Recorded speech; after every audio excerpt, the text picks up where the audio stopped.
everyone, back with another solo lesson. Alvindeleon here on my YouTube channel, and today we're gonna talk about Santana smooth guitar solo.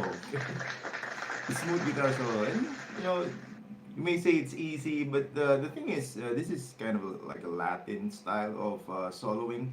So I like it how he used chord tones following the chord progression, and also the phrasing is, if you hear it, it's like, oh, it's Santana, and it's mainly because of the phrasing. You know how he phrased the solo. Now the thing is, always we will talk about the chords, and with this one we will talk about chord tones as well. You know how to follow the chord tones when we're doing solos. This is a really good example of that, and also of course Santana's technique. When you hear him, like on the live version, especially like he's doing that, so we will talk about that. Also, I try to do it slow because all of my live streams are copyrighted. So I'm trying if this will be different if I try to show you like slow version only and not playing on the original tempo. Hopefully it will not be copyright, but let's see. Okay, this is just a trial. This is the first time that I will just play it slow, and then let's see. Okay, so hopefully we're live and people are watching. Let's see. Yes, lots of people watching today, and welcome here at my live stream. I'll just check this a bit, yeah, and then put it a bit more volume for you guys. There you go. So let's start the lesson. Okay, the chord progression with this one we have. Wait. We have, this is in the key of A minor. Okay, this is the key of A minor, and A minor, and then it goes to E7. Okay, so we have,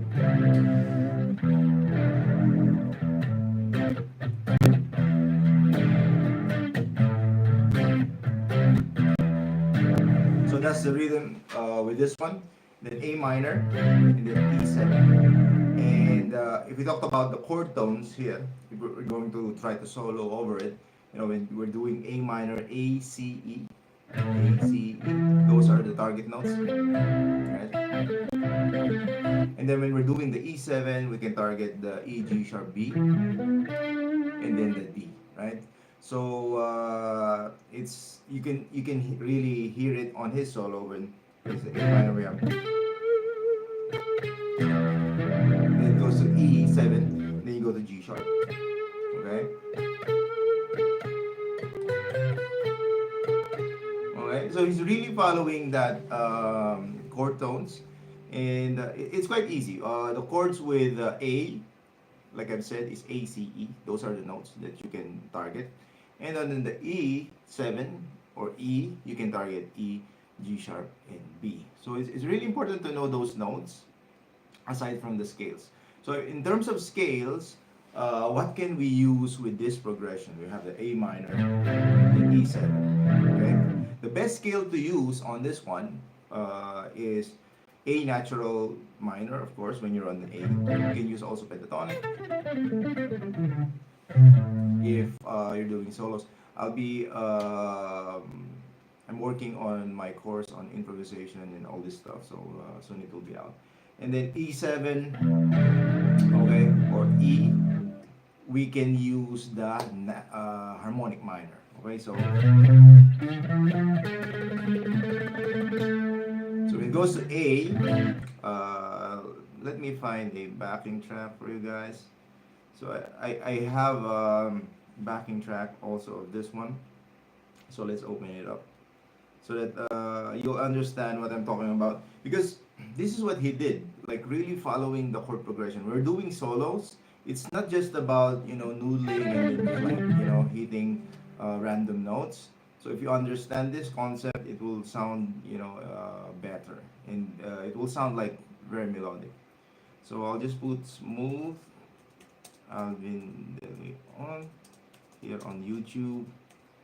And then I'll just slow it down again so that we will not be, hopefully will not be copyrighted, because most of my live streams are copyrighted. And then when you click the first one here, so we have the If you're a business owner, then backing track with this one. So click that one, skip,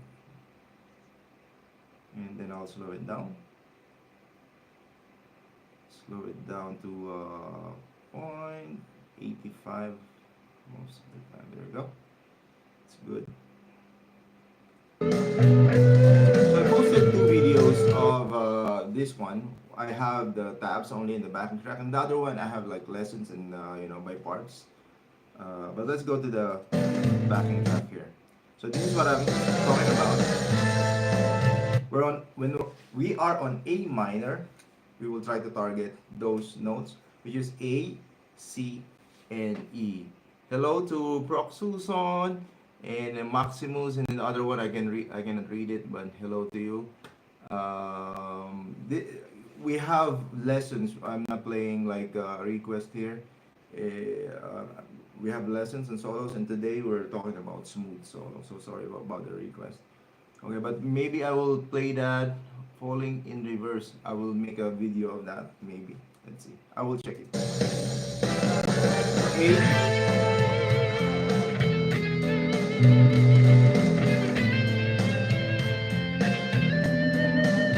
So what I'm doing there is actually targeting those chord tones, and that's what it's using. I'm not going to teach you like that solo. Most of the time, and all the time actually, I teach the theory behind the solo. So we have A minor and E7 on the first part of it. The last part we have D minor 7 flat 5, then E7. Okay, so those are the chords for the last part. D minor going to D minor 7 flat 5, or B half the minus, and then go to E7. So that's the last part. But the first part is A minor and E7 only. And the way you can solo over it, because the most of the time we solo like this, right? Oh, it's in A minor, and then we'll just do pentatonic.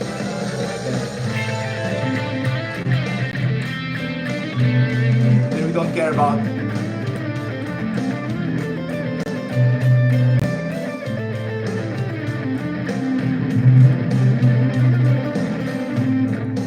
that's good and all, but as you can see, it's what we call noodling. We're not really focusing on how the chord moves.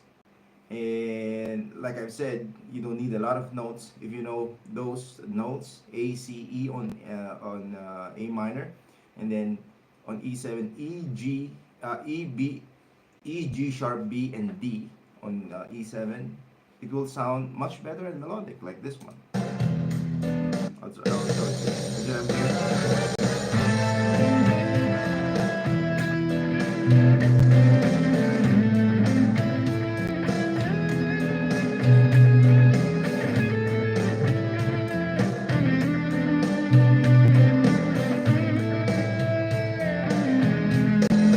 So I'm following the chord tone. E, going to A, then that's E.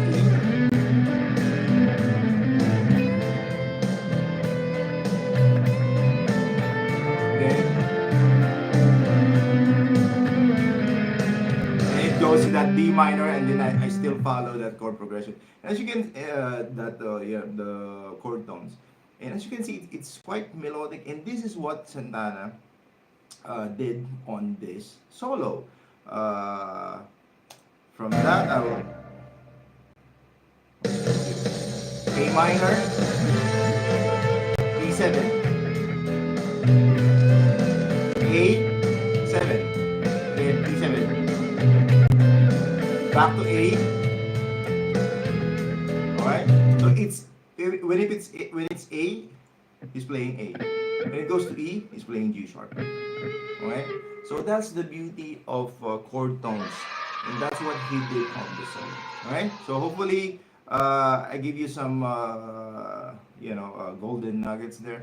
So when we solo, it's either we just noodle and in a way, randomly hit those notes. It's good and all, but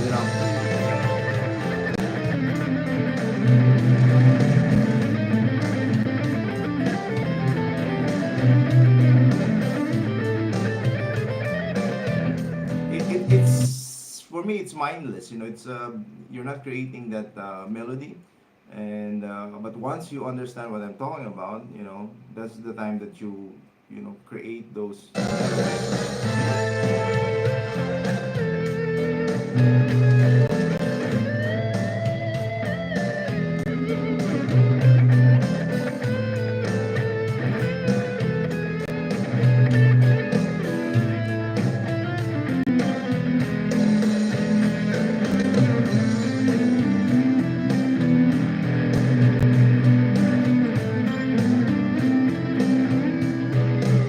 Yeah. So it's melodic when you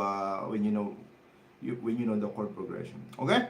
So the next part of this. So that's the first part. I'll play it again, just to give you like an idea of how he did the solo, right? The theory behind the solo. So that's the first part, which is this. Yeah.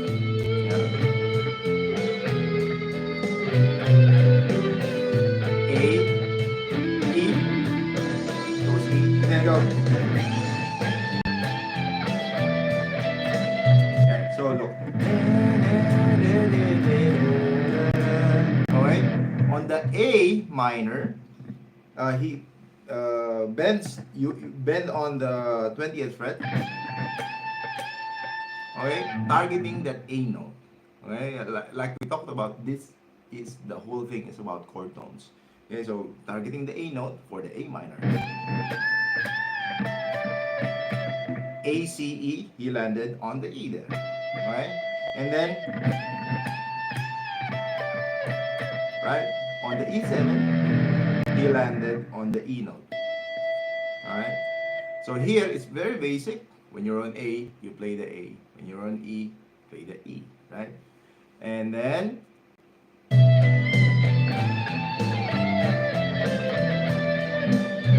like on that one, just to prove my point, right? That's A for the A chord, and then this one. He landed on the D for the E7. Like I've said, what are the notes on E7? E, G sharp, B, and D. So he landed on the D note.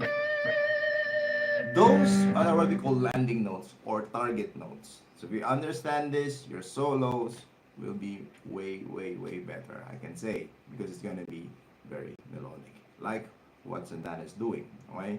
So we're learning from this solo and then teaching you the theory. Okay. Next one, like this one.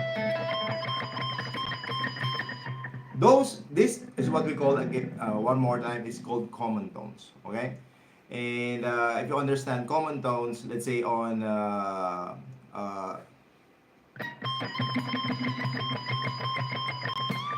that one, we have C, and then on the E we have B, and then we're doing this, playing around with that. Right. So in a way we're hitting C, in a way we're hitting B, which is C is good for the A, and then the B is good for the E7. So hopefully you're following me on this one. So that is a really good lick, and most of the time it's doing this, on the live. If you hear Santana doing that, right? So just making it fast, not even subdivided equally. That's a good line for that. Right?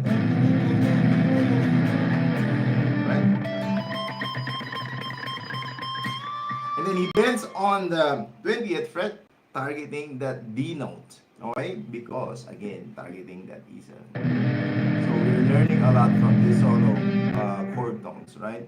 And then,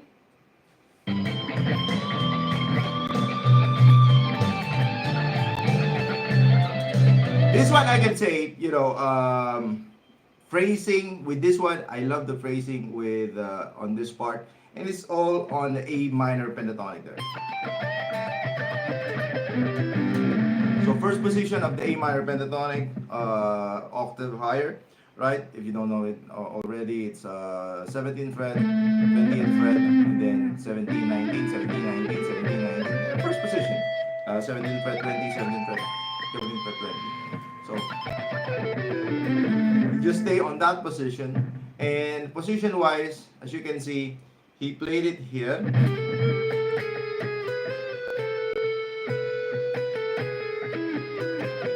Right? On this section, which is in 12th fret. And the other one, in this one. And that's about it.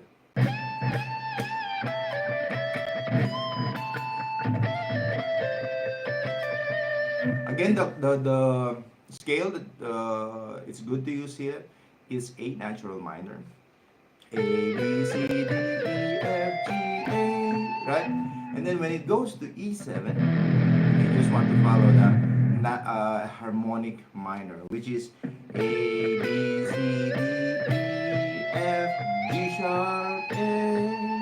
Alright, when it goes to A minor, so natural minor, E7, do the harmonic minor. Alright? If you're scale based, if you want to do scales. Now, in chord tones, again, if it's on A, target the A, C, E.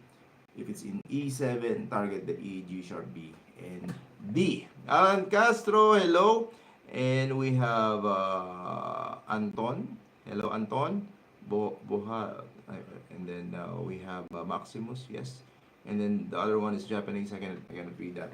So hello to you guys. Alright. And the phrasing here, I really like the phrasing on this part. This is like Santana. When I hear this kind of phrasing, it's so good. It's like triplets, and then look, 1 2 3 1 2 3 1 2 3 1 2 3 1 2 3 1 2 3 1 2 3 1 2 3.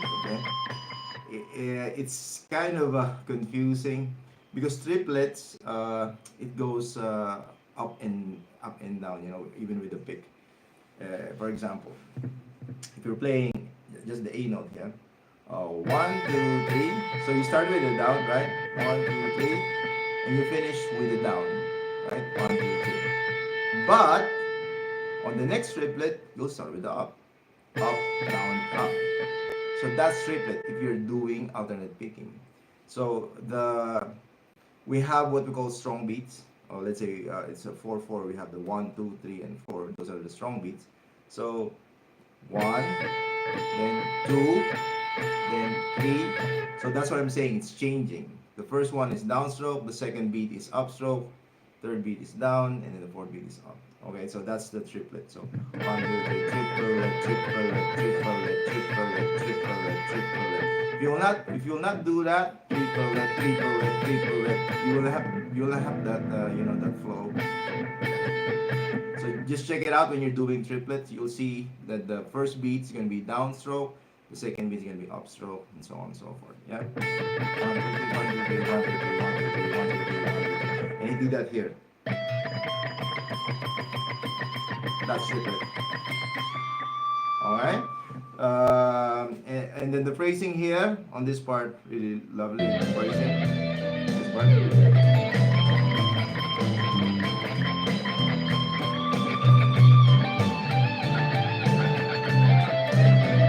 That one, that part.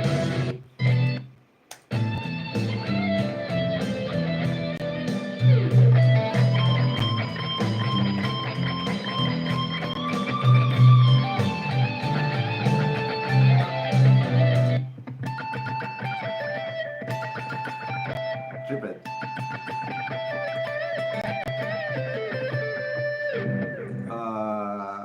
It's just triplet and 16 note, but if you're studying this solo, that part you really need to focus on that one.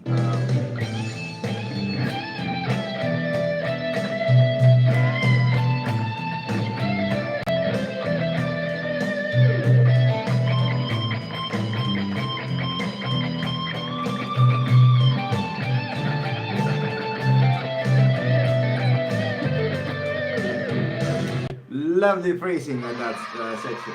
So it's a mix of 16 notes and triplets. That part, and then the last part is quite easy. Uh, but I can say that's the climax of this solo, that section, you know.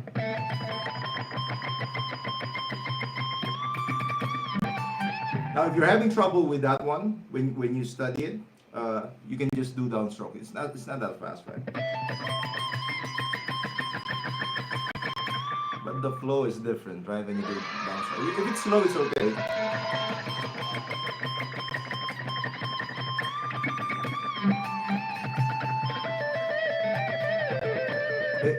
I'd rather do down and up there. So just practice the triplet with the down and up.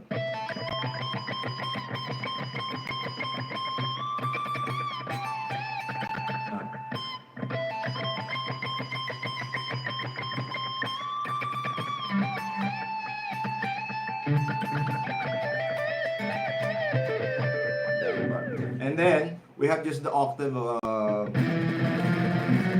chromatic. And we can use chromatic also. This is good. You can use it when you have sevenths. It's good to use chromatic. Seven chords. Baz Reyes, Brock Susan, if you have sevens like this, E7, do chromatics. Start with E. Start with G sharp. And you will see it will sound good. Just to give you an idea, okay? So it goes on that E7. He started with a E. Okay. Well, now let's try to start with a B or G sharp. You know, the chord tones here on this section. I'll start with a G sharp. Listen.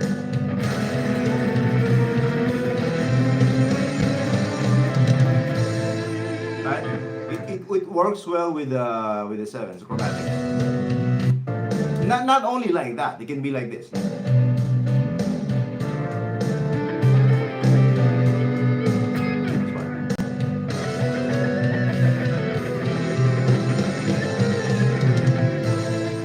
I'm just doing random notes there. When you're doing that seven, again, just random notes.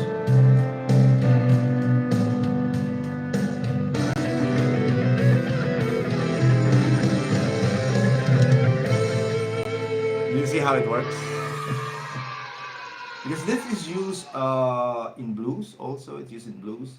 It's used in jazz also, doing that.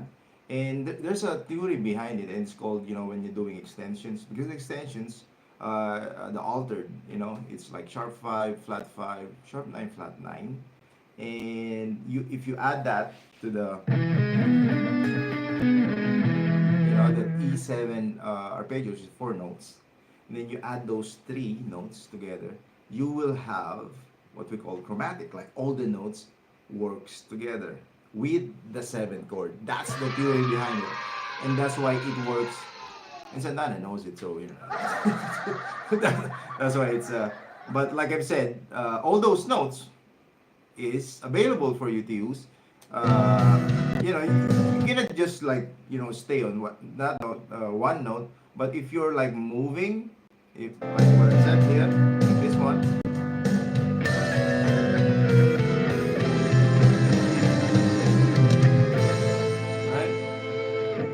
started with a D there and finish on the A. So one tip that you can use, you know, when you're doing, hey, oh, you hear the 7, especially the dominant 7, E7, A7, D7, B7, whatever 7, and it will work. And that's what he used here.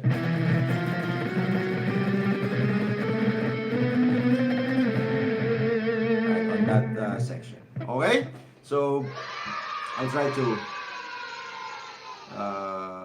play it again here.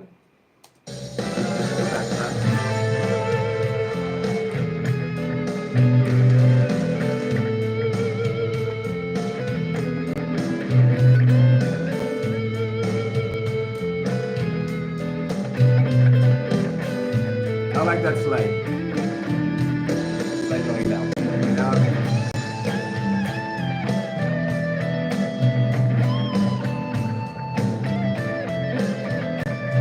Favorite part?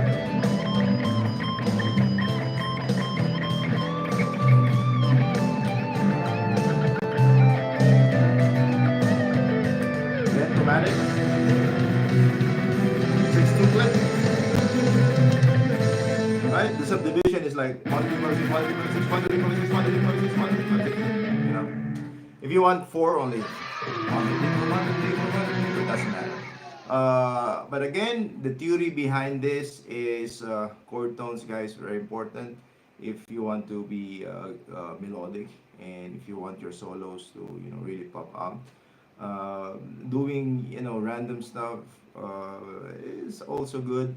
But what I can suggest if you're doing solos and if you want to create solos, the first thing is listen to the chord progression, let's say like this, then try to sing it. If you can sing it, like the notes that you want to play. I can hear it already. That's why I can hear already. So, but anyway, so when you do solos, you have to try to listen to what you want and then try to put it. Okay, so that's the easiest, even if you don't know any scale. All right. Now the theory helps when you don't know what to do, and then you just target those notes. Like I've said, what if I do C, and then B, and then E, then D, right? Then back to C, then G sharp, and then A, right? So it becomes melodic in a way, and then I'm not thinking of anything. I'm just thinking of the chord tones when it changes. It's good. What if I try to do, I start with the E for the A minor, and then go G sharp, and then go A, then I go E again, then I go A, then I go B, then I go C, then I go D. Right, there's a melody.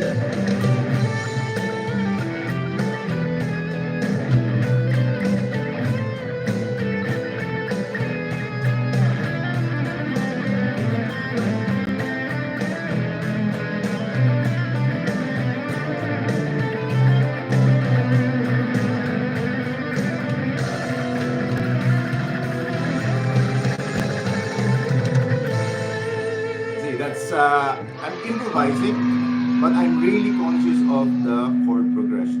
I'm really conscious of where the notes are, and then I don't have to be fast. I can add some notes, and that's what we call enclosures. When we're soloing or improvisation. Do it again.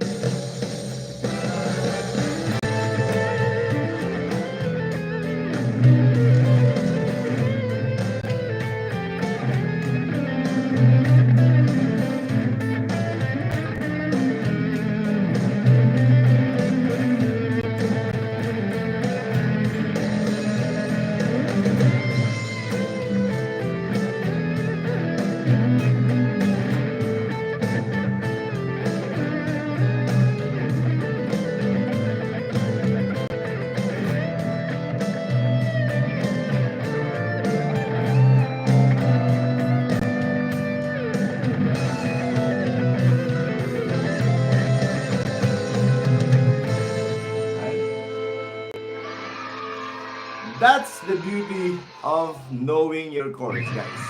Hopefully, you get something out of this one. You want? I can try. It's endless. As long as you know, I can try it again and again, and I can do it like different every time. As long as you know the chords, if you're following the chord progression, you will sound, good.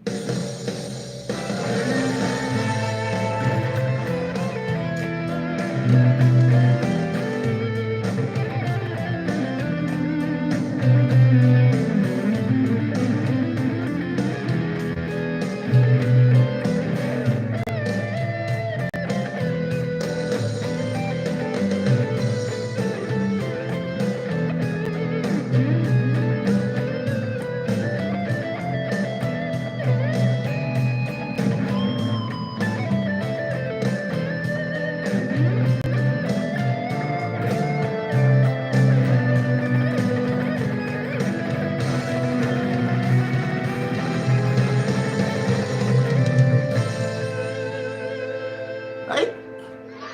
Sounds good. And that's the lesson for today. If you want to learn more of this, follow me on this channel.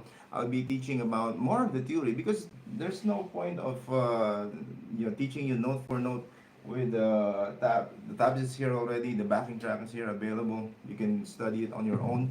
But the what I'm doing is trying to teach you guys like the theory behind it, the chords, the scales, and then like this one. This is really good lesson, like chord tones. Following the chord progression where it goes and then where to land, those where to go target notes or landing notes. Okay, so I'll be doing that a lot here. I do Monday, Tuesday, and Thursday live stream here, same time like this time. And if you want to support me, of course, subscribe already. And then I have a Patreon also. I give free backing tracks. I have free backing tracks and free chords, and then the rest, all the tabs and backing tracks. I have that. Also, if you want to buy it, I have it on my page. So, okay, thank you so much, guys, and hope to see you next time here. It's gonna be on Monday, but I'll be posting every day on shorts and tabs and backing tracks Saturday. Okay, thank you and have a great day. See you next time. Bye bye.